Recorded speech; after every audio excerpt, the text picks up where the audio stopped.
Queens. Thank you, Queensbridge. Let's acknowledge the ground that we are on, which is the point of zero. This is the ground zero for the fight for public housing and fully funded, dignified housing in the United States of America.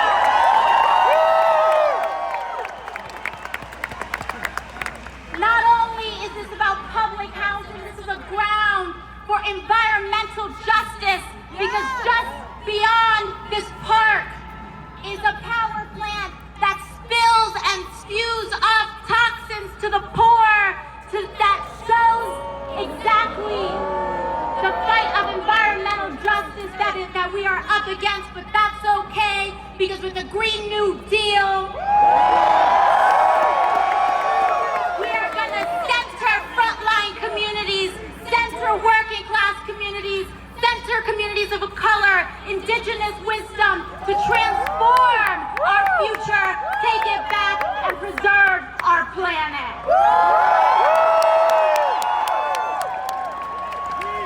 Green New Deal! Last year, everyone's out, Green New Deal. Green New Deal! Green New Deal! Green New Deal! Green New Deal! Last year, last February, I'll tell everyone to turn around, but there's a lot in our way, but last February, I was working as a waitress in downtown Manhattan at a taqueria. I worked shoulder to shoulder with undocumented workers who often worked harder and hardest for the least amount of money. I was on my feet working 12-hour days with no structured breaks. I didn't have health care. I wasn't being paid a living wage. And I didn't think that I deserved any of those things. Because that is the script that we tell working people here and all over this country. That your inherent worth and value as a human being is dependent on an income that another person decided to underpay us. But what we're here to do is to turn around that very basic logic. It wasn't until I heard of a man by the name of Bernie Sanders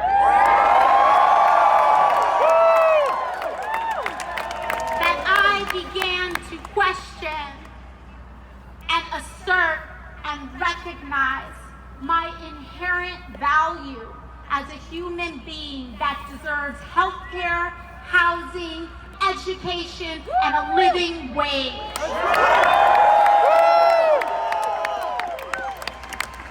Now, I was born across this river in the Boogie Down.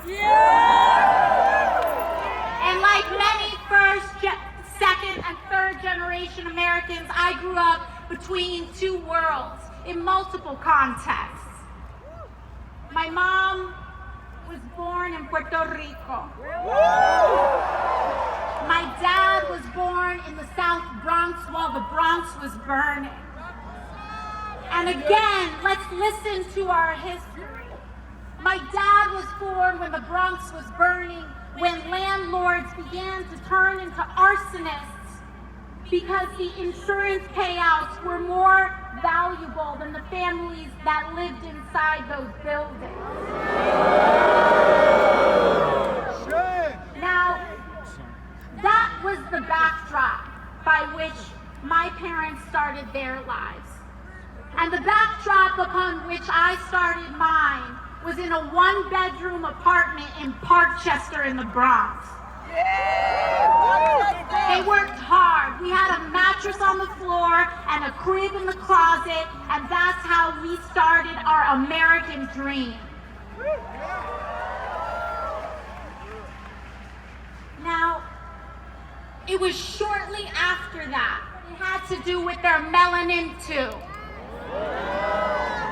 And so they made, and my family made, a really hard decision. And my whole family chipped in to buy a small house about 40 minutes north of here. And that's when I got my first taste of a country who allows their kids' destiny to be determined by the zip code that they are born in. And so much of my life was shuttled between these two worlds. And not just the two worlds between the Bronx and Westchester County, but the continental U.S., New York State, and the realities of Puerto Rico, where my family is too. And we saw the distinctions between these two worlds. I grew up where income inequality was an ingrained fact of life of my childhood. And it took everything in us to try to give that next generation a chance. When I was 18, my dad died of cancer. And all of the work that we did in a generation like that was wiped out. And I know that that story isn't just mine. It's all of our story. We are all always, it feels like just one accident away from everything falling apart. And we have to change the fundamental logic of a system and a politics that puts corporate profit ahead of all human and planetary costs.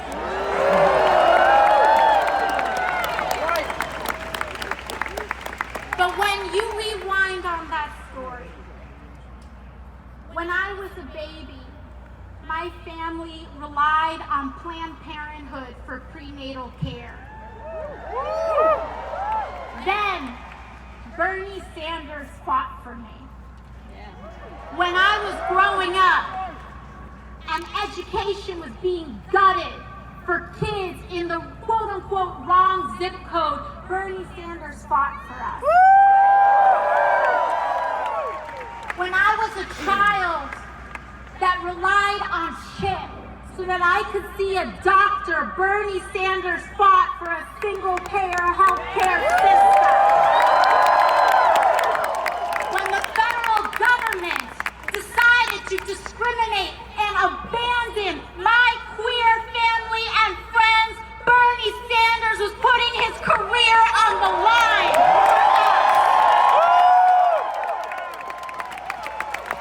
When I was a waitress and when it was time for me to graduate college with student debt, Bernie Sanders was one of the only ones that said no person should be graduating with life-crushing debt at the start of their lives. Bernie Sanders did not do these things because they were popular. And that's what we need to remember. He did this, and he fought for these aims and these ends when they came at the highest political cost in America. No one wanted to question this system. And in 2016, he fundamentally changed politics in America. We right now have one of the best Democratic presidential primary fields in a generation. And much of that is thanks to the work that Bernie Sanders has done.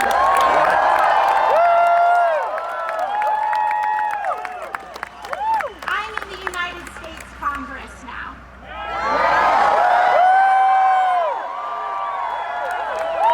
And that's a long, long way from being a sexually harassed waitress in downtown Manhattan 1 year ago.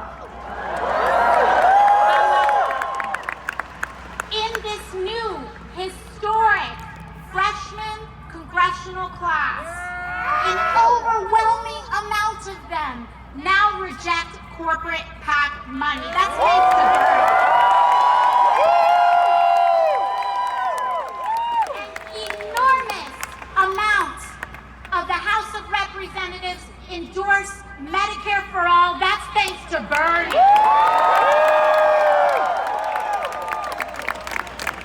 More people now than ever recognize the climate crisis as an existential threat, but also our greatest economic opportunity, and that's thanks not just to the climate work of Bernie Sanders, but the climate activists that are part of mass movement politics in the United States.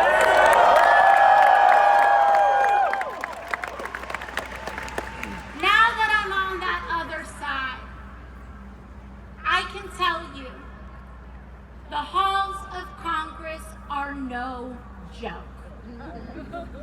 It is no joke to stand up to corporate power and established interests.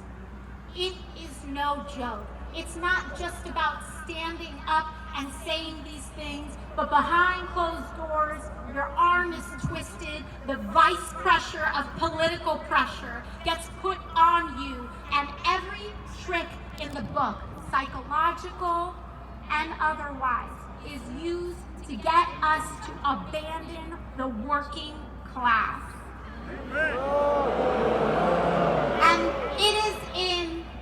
And it has been in that experience over the last 9 months that I have grown to appreciate the enormous, consistent, and non-stop advocacy of Senator Bernie Sanders.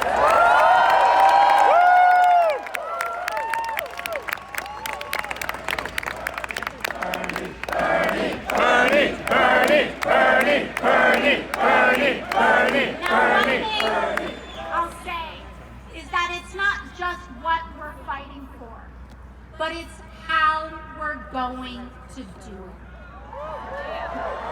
And how we're going to do it is with a mass mobilization of working class people at the ballot box. That's the only way that we are going to win this thing. Because one of our top priorities is not just defeating Donald Trump, but defeating the systems of which he is a symptom.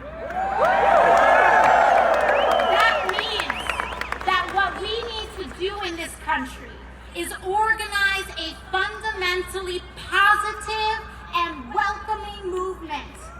One that is mindful, not only mindful of the ugly histories that created our present inequalities, the racism of housing segregation, the classism of the Hyde Amendment that tells us that low-income women shouldn't have access to health care.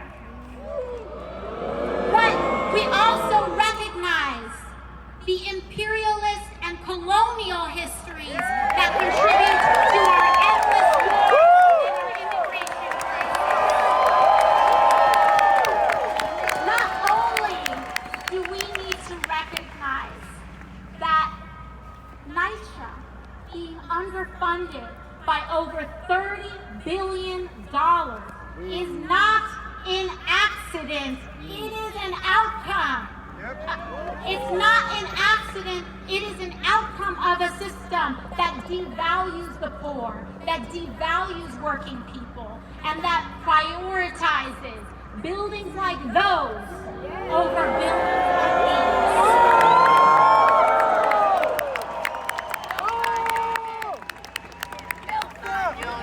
And so, not only must we recognize what is broken, and that has resulted in why we're here. But we need to recognize the principles that will drive us forward. Because the logic that got us into this mess is not gonna get us out. So we need to build a mass movement in America centered on working class, the poor, the middle class, one that is actively anti-racist, that is rooted in principles of universality. Everybody has a right to health care. Everybody.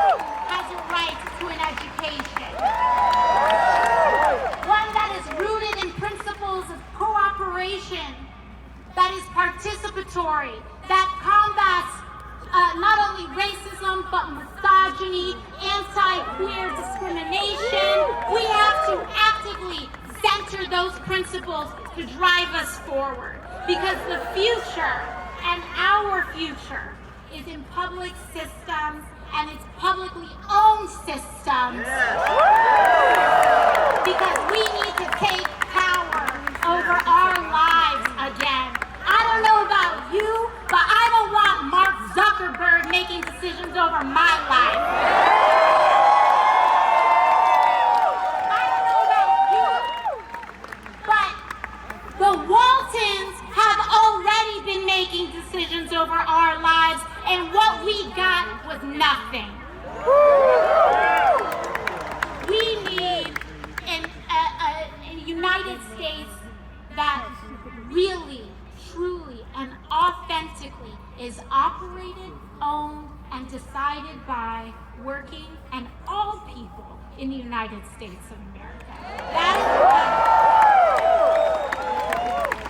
is it is multiracial, multi-gendered, multi-generational, and multi-geographic.